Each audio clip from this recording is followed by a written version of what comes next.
Merhaba, Yemeklerle.com mutfağına hoş geldiniz. Bugün örümcek brownie tarifiyle karşınızdayım. Öncelikle bir paket fiyonk krakere ihtiyacımız var. Adı sanırım pretzel kraker diye de geçiyor. Bunlarla örümceklerimizin bacaklarını yapacağız.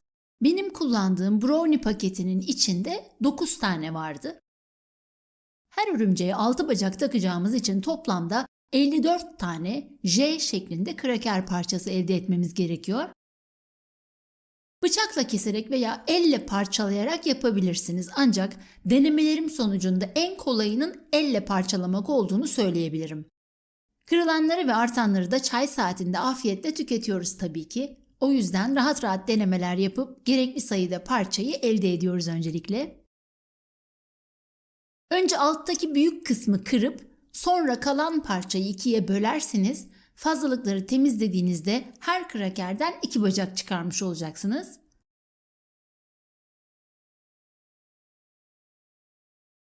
Keke delik açma kısmına geldik şimdi.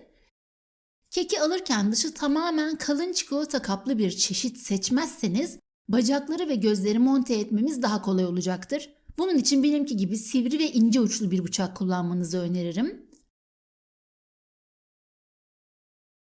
Önce keki elimize alıp yüz olacak tarafa karar veriyoruz ve 2 tane göz deliği açıyoruz. Deliği açacağımız yere bıçağın ucunu hafifçe sokup bir tur çevirmemiz yeterli. İkinci gözün deliğini de açıyorum. Ardından örümceğin bacaklarını takacağımız delikleri açıyoruz. Her iki yana üçer delik olacak şekilde. İlk tarafı açtım. Şimdi ikinci tarafın deliklerini açıyorum.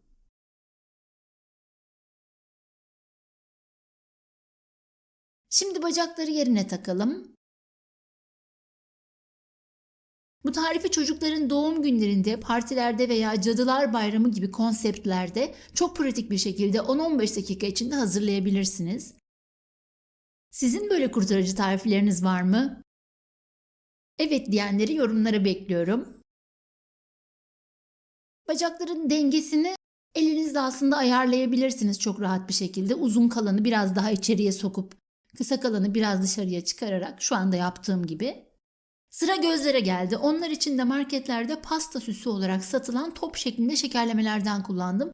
9 örümcek için toplam 18 tane şekere ihtiyacımız var. Bir paket almak fazlasıyla yeterli olacaktır.